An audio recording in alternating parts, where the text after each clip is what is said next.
Hi, welcome to part 4 of the endocannabinoid system. In this video, we will discuss the current cannabinoid drug legal environment. So why don't we know more about cannabinoids, given their long history in human medical use?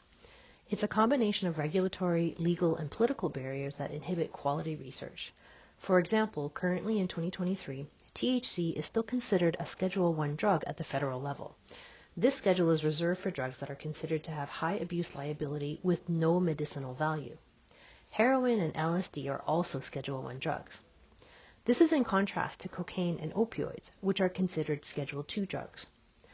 There are also problems with intellectual property of natural products and their derivatives, and the lack of legal dispensaries that can produce marijuana for research. There are a limited number of cannabinoid drugs that are currently approved by the FDA. However, this list has been expanding over the last 5 to 10 years, and we expect to see more in the market in the future. The cannabinoid drugs that are currently approved in the USA include a cannabidiol oral solution, a synthetic delta-9 THC, and a synthetic 9-ketocannabinoid with less psychoactivity. In Canada, there is also an approved oral cannabinoid spray that combines delta-9 THC and cannabidiol. The legal map of cannabinoid use is confusing and changing very quickly over the last several years. At the federal level, marijuana and cannabis are still illegal.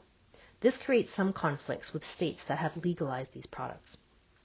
On October 6, 2022, President Biden granted pardons for the simple possession of marijuana.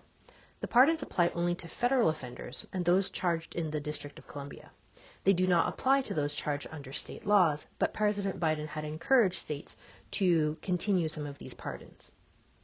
In 2018, the U.S. Farm Bill had authorized hemp production and removed hemp from the DEA list of controlled substances. Here in Minnesota at the state level, medical cannabis has been legal since 2014. Initially, only the use of pills, oils, or vaporizing cannabis was allowed. However, in 2021, the smoking of dried raw cannabis was permitted, and in 2022, edibles were allowed as an option for medical marijuana. Due to the 2018 U.S. Farm Bill authorizing hemp production and removing hemp from the DEA list of controlled substances, this opened up some options, and in 2022, the Minnesota State Legislature made changes allowing the legal sale of products, including edibles and beverages, containing substances derived from hemp, including THC. In this case, the THC produced needs to be converted from cannabinoid compounds found in hemp in a laboratory environment. However, chemically, it is exactly the same compound as THC derived from the marijuana plant. Under Minnesota law, no more than 0.3% of THC derived from hemp is allowed, and no more than 5 milligrams of THC per serving was allowed, with a maximum of 50 milligrams per package. Sales were restricted to those 21 years and older. However, the problems due to this law were the lack of oversight on the products and no tax collection. On May 30th, 2023, the Minnesota law was updated and Minnesota became the 23rd state to legalize cannabis. On August 1st of 2023, personal possession of 2 ounces or less of marijuana is allowed. Home growing of up to 8 plants is allowed by those aged 21 years and older. However, the smoking of marijuana is still prohibited where cigarette smoking is prohibited, including school grounds and spaces governed by no smoking policies.